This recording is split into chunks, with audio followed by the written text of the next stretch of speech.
नमस्कार दोस्तों। आज हम बात करेंगे अरविंद केजरीवाल जिस तरीके से दिल्ली विधानसभा में बीजेपी पे और नरेंद्र मोदी पे किस प्रकार उन्होंने प्रहार किया, इसका राजनीतिक मायने क्या है।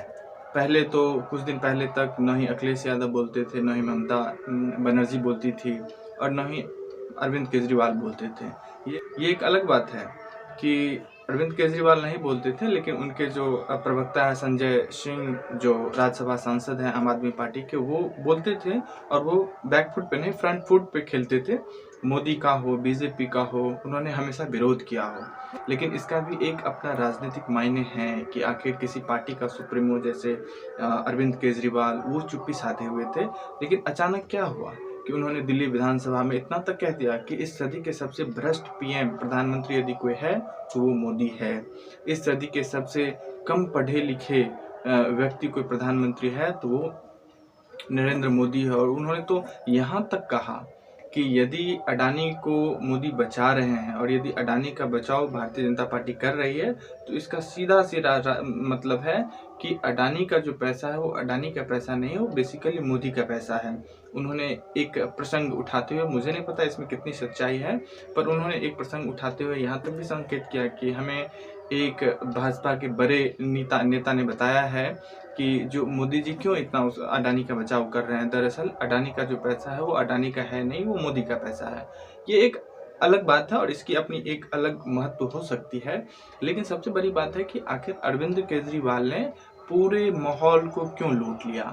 वो आज के डेट में आज उनका जो वीडियो है वो वायरल हो रहा है और राजनीतिक तौर पे जो अरविंद केजरीवाल को एज मिल रही है।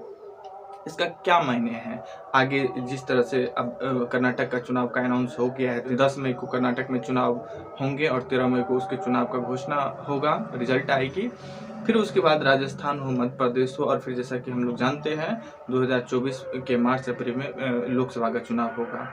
तो इसका क्या मतलब हो सकता है। ये एक सही बात है कि किसी भी राजनीतिक व्यक्ति के लिए समाचार में बने रहना, लोगों के बीच अपनी लोकप्रियता बनाए रखना, वो इस तरह का भाषण देना भी मजबूरी होता है।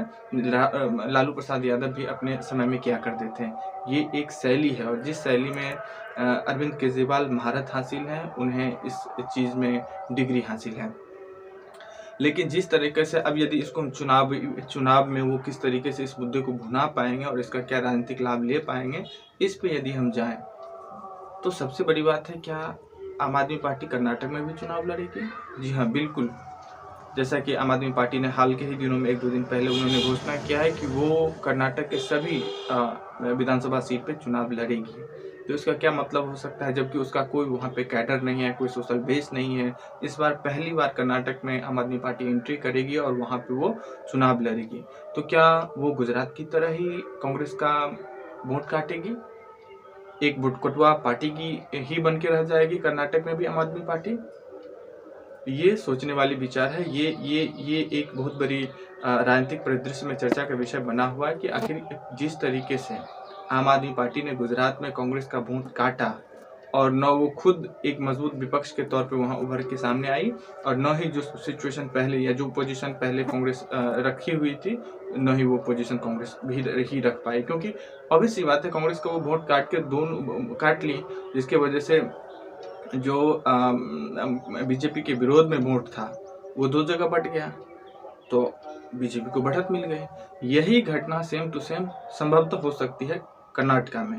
हालांकि इसका एक अलग भी पक्ष है जिसमें हम आगे चर्चा करेंगे कि यदि आम आदमी पार्टी कर्नाटक में जाती है तो वो किसका वोट काटेगी, उसका क्या सोशल बेस है। कोई सोशल बेस ही नहीं है, कोई वहाँ पर उसका न संगठन न सोशल बेस है, और संसाधन भी तो होना चाहिए। चुनाव लड़ना एक आसान काम तो है नहीं आज के डेट में। सबसे बड़ी बात है कि संसाधन की ज़रूरत होती है चुनाव लड़ने में, वो संसाधन भी उसके पास नहीं है। तो आम आदमी पार्टी वहाँ पे जा करके बीजेपी का वोट तो काटेगी नहीं, क्योंकि उसका भी आज के डेट में मेन प्रतिद्वंदी बीजेपी ही है। कांग्रेस पे तो वो टारगेट करेगी नहीं, क्योंकि जब ऑब्वियस सी बात है, आज आप कांग्रेस का समर्थन कर रहे हो तो वहां जाके आप कांग्रेस का विरोध कैसे कर सकते हो। तो वहां जाकर के आप बीजेपी का विरोध करोगे, बीजेपी के विरोध में भाषण दोगे, आपकी मुद्दा भी जो होगी वो बीजेपी के विरोध में होगी। तो ऑब्वियस सी बात है कि आप कांग्रेस का हो या जेडीएस का हो, उसका आप वोट काटोगे। हालांकि इसका एक दूसरा पक्ष भी है जिसका चर्चा हमने पहले की है कि यदि आम आदमी पार्टी जिस तरह से माहौल बनाने में और अखबार की हेडिंग बनाने में महारत उन्हें हासिल है, इसमें कहा जाता है कि उन्हें डिग्री मिली हुई है, तो यदि वो आम आदमी पार्टी दरअसल यदि कर्नाटक में जा करके और बीजेपी के विरोध में एक माहौल बनाने में सफल हो जाती है कि बीजेपी दरअसल एक भ्रष्टाचारी पार्टी है, वो मोदी और अडानी को रिश्तों को लेकर के जिस तरह से माहौल आज के डेट में पूरे भारत में बना हुआ है, उस माहौल को 1 महीने तक वो कंटिन्यू कर पाते हैं और उस चुनाव में इस माहौल को वोट के रूप में बदल पाते हैं, तो ऑब्वियस सी बात है कि इसका फ़ायदा दरअसल आम आदमी पार्टी को नहीं होगा, तब इसका फ़ायदा कांग्रेस को होगा। क्योंकि यदि माहौल बनता है बीजेपी विरोध के तौर पे, तो बीजेपी के विरोध के तौर पे यदि माहौल बनता है तो विकल्प कौन होगा? कांग्रेस होगा। क्योंकि आम आदमी पार्टी तो सरकार बनाने में सक्षम नहीं हो पाएगी, क्योंकि उसका कोई सोशल बेस नहीं है। बेंगलोर हो या मैसूर हो, ये 2-3 जो विधानसभा सीट है, संभवतः वहाँ उसका कुछ सोशल बेस हो तो हो, नहीं तो मुझे नहीं लगता है, जहाँ तक मैं जानता हूँ, कि आम आदमी पार्टी का कर्नाटका में कोई सोशल बेस हो या कोई संगठन हो। पहली बार वो जा ही रही है, पहली बार वो कर्नाटका विधानसभा चुनाव में एंट्री ही कर रही है। तो माहौल बनाने का फ़ायदा इस रूप में हो सकता है कि बीजेपी के विरोध में यदि माहौल बनती है, एंटी इनकम्बेंसी भी बीजेपी के विरोध में है, ऑब्वियस सी बात है, क्योंकि जिस तरह से भ्रष्टाचार का मामला उभर के सामने आ रहा है, बेरोजगारी हो, महंगाई हो, ये सब मुद्दा जो उभर के आ रहा है, तो इस माहौल इस इशू को उठा करके एक माहौल बनाने में यदि आम आदमी पार्टी सफल होती है, तो ऑब्वियस सी बात है इसका फायदा कहीं ना कहीं कांग्रेस को मिलेगा। लेकिन इसका दूसरी भी पक्ष है, क्योंकि इसीलिए कहा जाता है कि आम आदमी पार्टी आज के डेट में दो धारी तलवार है। अक्सर देखा जाता है कि वो कांग्रेस का ही वोट काटती है, चाहे गोवा में हो, हिमाचल में हो, नागालैंड में हो, या फिर जैसा कि हमने पहले बात की है गुजरात में हो, वो हर जगह कांग्रेस का ही वोट काट रही है। वो बीजेपी का वोट नहीं काट रही है, वो बीजेपी के वोट में सेंध नहीं लगा रही है। इसका एक नया वर्ग सामने उभर के ये चाह रही है कि हम अपना एक नया वर्ग बनाए, एक नया सोशल बेस बनाए, जो पानी, बिजली, शिक्षा, स्वास्थ्य, जिसे हम बेनिफिशियरी क्लास कहते हैं, जिस क्लास को आम आदमी पार्टी ये सुविधा प्रोवाइड करे और बदले में उसे वो वोट दे। लेकिन ऐसा हो नहीं पा रहा है। जिस तरह से अरविंद केजरीवाल ने अपनी इक्वेशन बनाता है, वो उसमें सफल नहीं हो पाते। ये एक अलग बात है कि दिल्ली में 2 बार उन्होंने इस समीकरण पे काम किया और उन्हें अच्छी खासी सफलता हासिल मिली। बाद में चल के पंजाब में भी भगवंत मान की नेतृत्व में वहाँ आम आदमी पार्टी ने सरकार बनाई। लेकिन देखना होगा कि आगे वो किस तरीके से कर्नाटक में जो चुनाव है, उस चुनाव को किस रूप में आगे बढ़ाते हैं और किस तरह का माहौल देते हैं। हालांकि दिल्ली विधानसभा में जिस तरह का उन्होंने भाषण दिया है, इससे ये प्रतीत होता है कि वो उनका जो एक अपना जूनियर नेता था, आम आदमी पार्टी के सेकंड लीडर जो थे मनीष सिसोदिया, उनकी गिरफ्तारी जिस प्रकार से लिकर घोटाले में हुई है, उसके बाद एक और उनके मंत्री जो हैं उनका भी गिरफ्तारी हुई और दोनों जेल में हैं।